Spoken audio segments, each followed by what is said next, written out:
اللہ رب العالمین والصلاة والسلام علی سید الانبیاء والمرسلین وعلی آلہ وصحبہ اجمعین، اما بعد۔ اعوذ باللہ السمیع العلیم من الشیطان الرجیم، بسم اللہ الرحمن الرحیم۔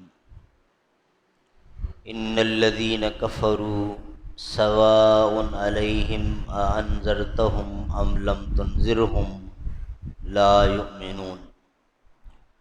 ختم اللہ علی قلوبہم وعلی سمعہم وعلی ابصارہم غشاوہ ولہم عذاب عظیم۔ کل کے درس میں ہم نے یہ بیان کیا تھا کہ اللہ مالک الملک نے اہل ایمان، اہل تقوی کی کچھ خوبیاں بیان فرمائیں اور پھر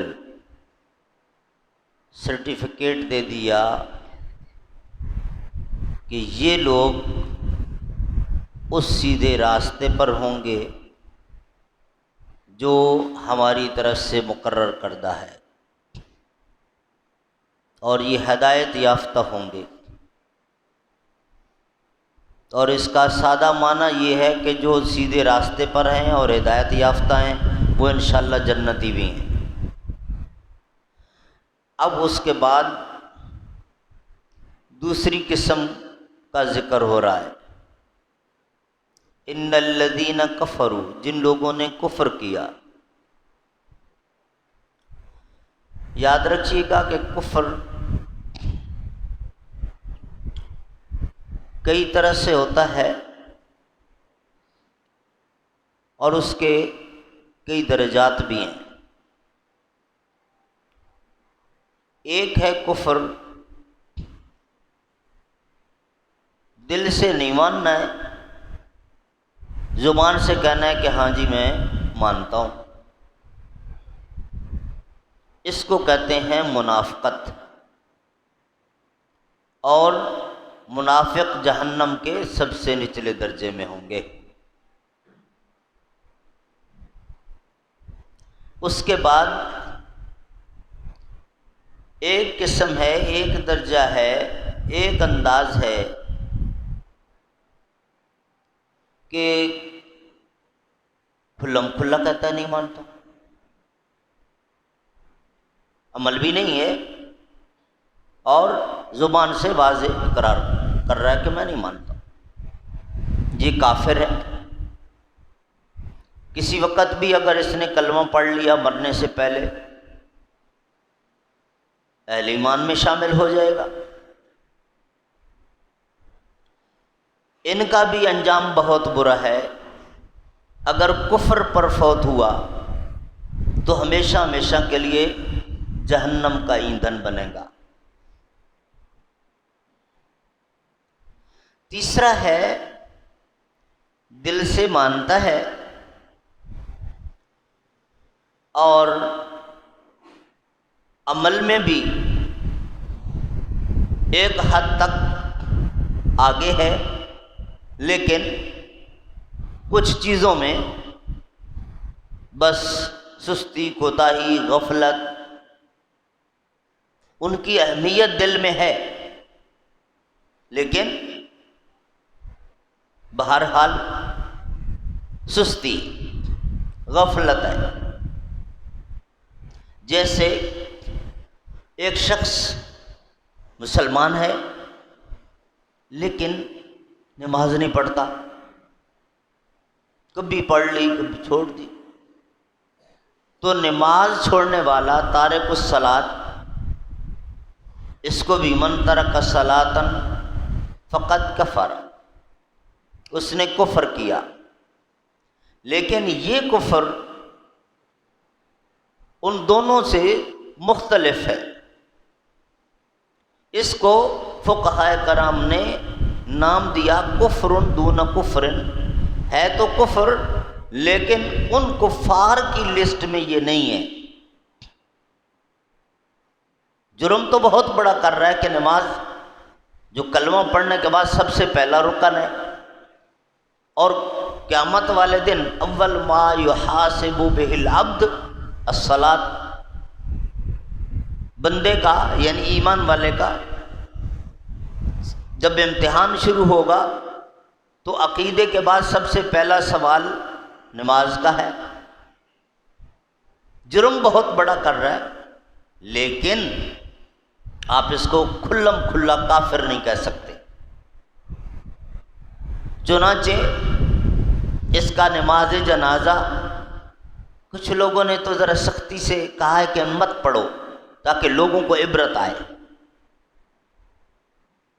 لیکن اگر صحیح بات دیکھی جائے تو اس کا جنازہ جائز ہے، پڑھنا ہے، کیونکہ کافر اس طرح سے نہیں ہو گیا۔ اچھا، ایک اور چیز ہے کہ دل سے مانتے ہیں، عمل بھی کرتے ہیں، لیکن بعض اوقات اپنی برادری کی وجہ سے، اپنی فیملی کی وجہ سے، اپنی کسی اور ریزن کے تحت چھوڑ دیتا ہے۔ یہ بھی نافرمانی ہے۔ نافرمانی بھی بنیادی طور پہ ایک طرح سے انکاری ہے، عملی انکار ہے، جس کو کہتے ہیں action specs louder than words. عمل بندے کا کچھ اور ہے، لیکن یہ مستقل اس کو چھوڑنے والا نہیں ہے۔ کبھی کسی ایسے پریشر میں آ کر اس نے کیا، یہ غفلت ہے۔ زیادہ سے زیادہ سخت سے سخت الفاظ اگر اس پر استعمال کرے تو آپ فاسق کہہ دیں گے، فاجر کہہ دیں گے اگر بڑی حرکت کر رہا ہے، لیکن اس سے اجتناب کرنا ہے، کسی پر بھی اس طرح کا لفظ استعمال کرنے سے پہلے۔ یہ آسان نہیں ہے۔ بہرحال عملی انکار، زبانی انکار ہے تو بہرحال کفر، اور مومن کی یہ شان نہیں ہے کہ وہ کسی بھی طرح سے اپنے مالک کی شریعت کا انکار کرے۔ اس پر تو فرض یہ بنتا ہے کہ دل کی گہرائیوں سے اس کو سچا تسلیم کرے، اور اس کے بعد اپنا لائف سٹائل بھی وہی بنا لے، اس میں سستی نہ کرے۔ جو انسانی تقاضے ہیں، جو انسان کے اندر فطری طور پہ مجبوریاں رکھی ہوئی ہیں، وہ اللہ خود جانتا ہے، اس کو بتانے کی ضرورت نہیں ہے۔ وہاں اللہ نے خود بتا دیا، لا یکلف اللہ نفسا الا وسعہا۔ جب وہ دیکھتا ہے کہ اس کا بندہ مشکل میں پھنس گیا، اب اس کے بس کی بات ہی نہیں رہی، تو اللہ اس کو درگزر کر دیتا ہے، اس پر اس چیز کی ذمہ داری ہی اٹھا لیتا ہے۔ یہ کتنی مہربانی ہے اس کی۔ اب فرمایا کہ ان الذین کفروا سواء علیہم انذرتہم ام لم تنذرہم لا یؤمنون۔ یہ کون لوگ ہیں جنہوں نے ایسا کفر کر دیا ہے کہ اے پیغمبر اگر آپ بھی ان کو اللہ کے عذاب سے ڈراتے رہیں، یہ ماننے والے نہیں۔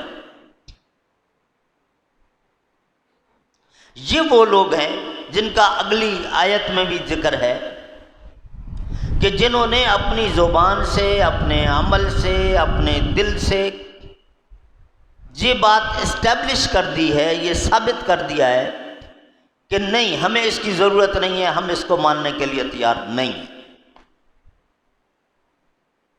اتنی ہٹ دھرمی پر جب آ جاتا ہے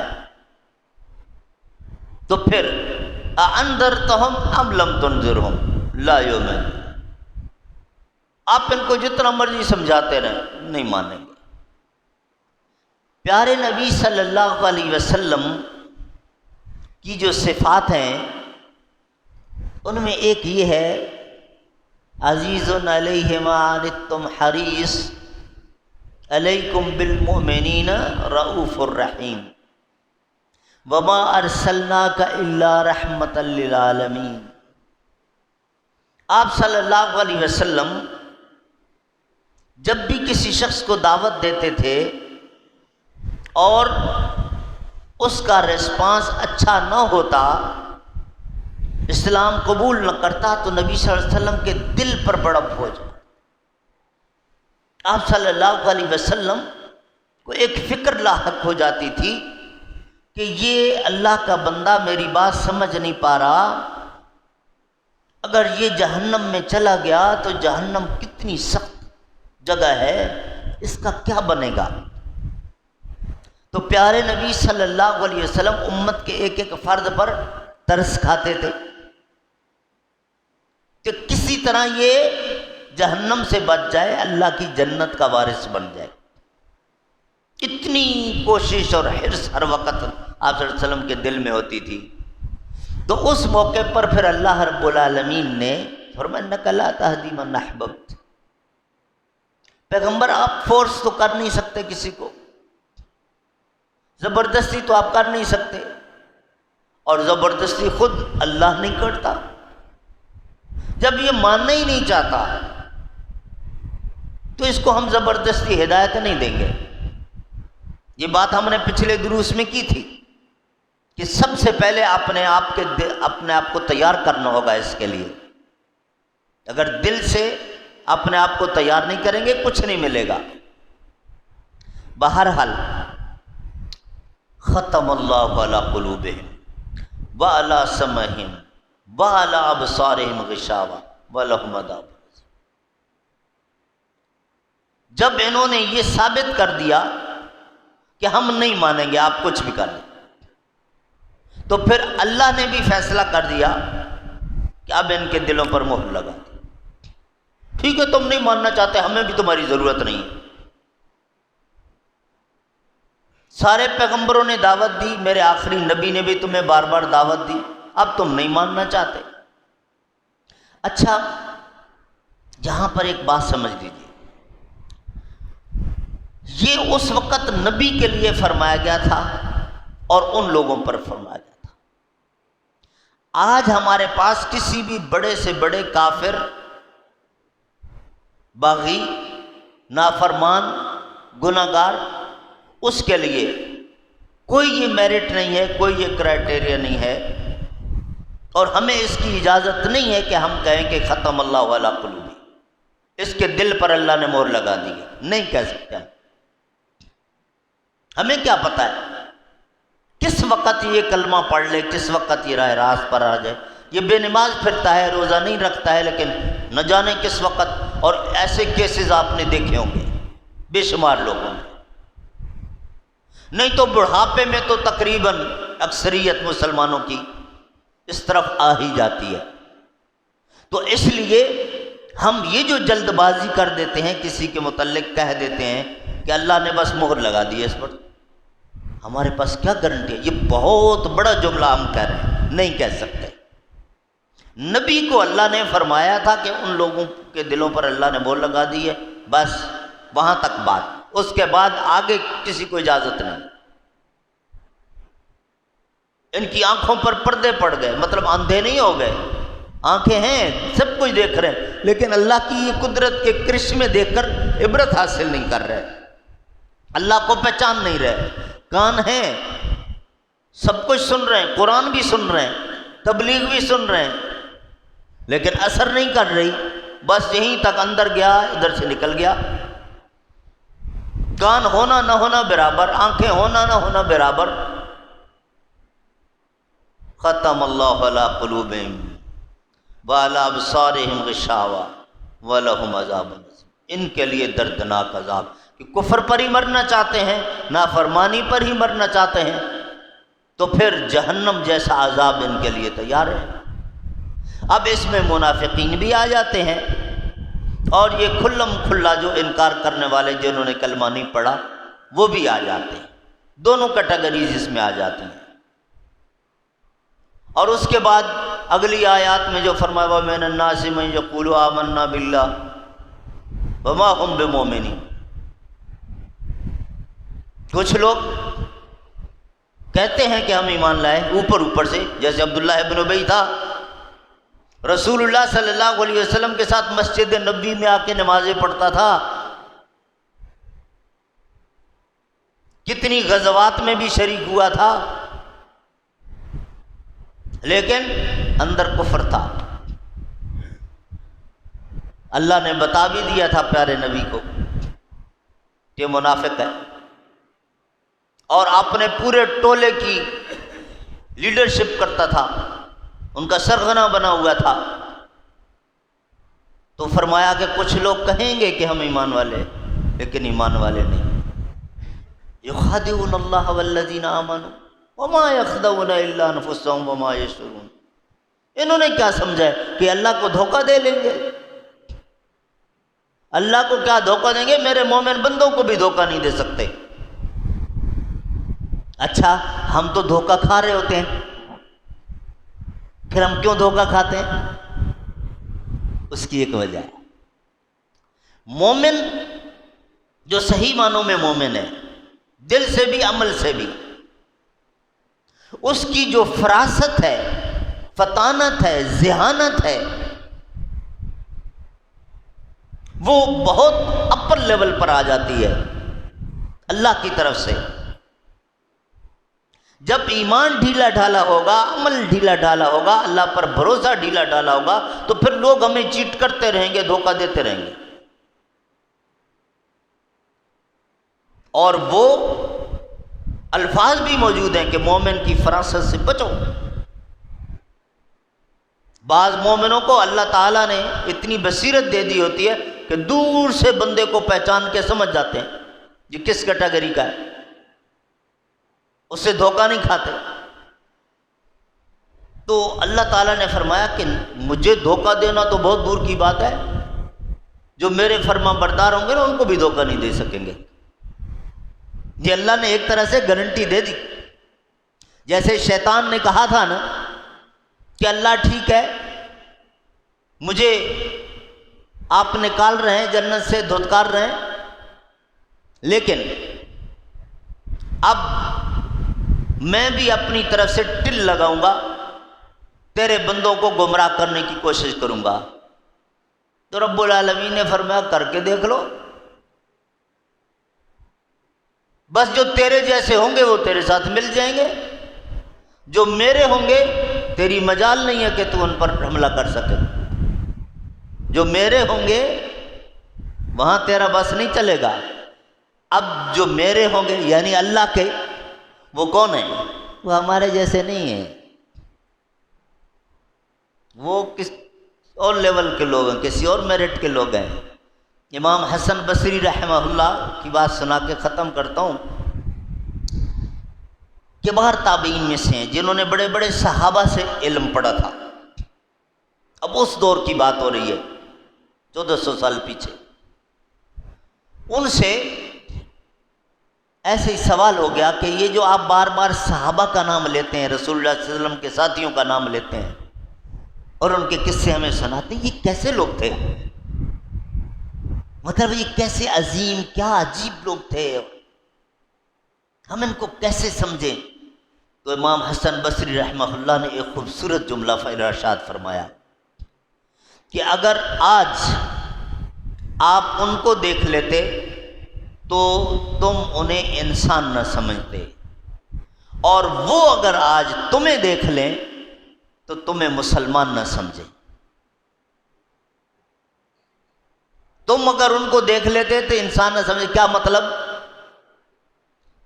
کہ بھئی ہم بھی انسان ہیں، لیکن یہ کیسے انسان ہیں کہ ان کے سامنے اپنی ذاتی کوئی خواہشات نہیں آڑے آتی، ان کی فیملی رکاوٹ نہیں بنتی، ان کے بیوی بچے رکاوٹ نہیں بنتے، ان کی برادری رکاوٹ نہیں بنتی، یہ تو بس صرف اللہ کی بات سنتے ہیں، اللہ کی بات مانتے ہیں۔ کیسے حقوق اللہ بھی ادا کر رہے ہیں، حقوق العباد بھی ادا کر رہے ہیں، یہ کوئی فرشتے ہی ہیں، کیسے انہوں نے مینج کر لیا اور سب کچھ، ہم تو نہیں کر سکتے۔ اور آج اگر وہ تمہیں دیکھ لیں تو تمہیں مسلمان نہ سمجھیں۔ مطلب یہ تھا کہ ایسے جگاڑو بھی مسلمان ہوتے ہیں جن کو ہر چیز میں بہانے، ایک ہوتا ہے اصل واقعتاً کوئی عذر، ہم تو بہانے گھاڑ رہے ہوتے ہیں، نمازیں پڑھتے ہیں تو دیکھ لیں کیسی پڑھ رہے ہیں، روزے رکھ رہے ہیں تو دیکھیں کیسے رکھ رہے ہیں، فارمیلٹی پوری کر رہے ہیں۔ تو یہ جگاڑ لگانا ہی ہے نا، جس کو اپنی زبان میں ہم کہتے ہیں جگاڑ لگانا، شارٹ کٹس کھیلنا، بس تھوڑی سی ایفرٹ سے اپنا کام نمٹا دینے کی کوشش، فائل کا پیٹ بھرنا ہے، اس طرح کے کام، یہ سارے جگاڑ ہیں۔ تو امام حسن بصری نے اس وقت کہا تھا اس وقت کے مسلمانوں کو جو تابعین تھے کہ اگر وہ تمہیں دیکھ لیں تو تمہیں مسلمان نہ سمجھیں۔ آج ہمیں اگر دیکھتے تو کیا کہتے ہیں؟ اس لیے ہمیں بہت ضرورت ہے کہ اپنے ایمان پر، اپنے عقیدے پر، اپنے لائف سٹائل پر، اپنے عمل پر ذرا غور کریں، اور جس کو بندگی کہتے ہیں، اللہ رب العالمین کی بندگی، غلامی، بس وہ انداز اپنانے کی کوشش کریں تو پھر واقعتاً ہم مومن ہوں گے۔ اللہ رب العالمین ہم سب کو ایسا ہی اپنا مومن بندہ بننے کی توفیق عطا فرمائے۔ سبحان ربک رب العزت عما یصفون وسلام علی المرسلین والحمد للہ رب العالمین۔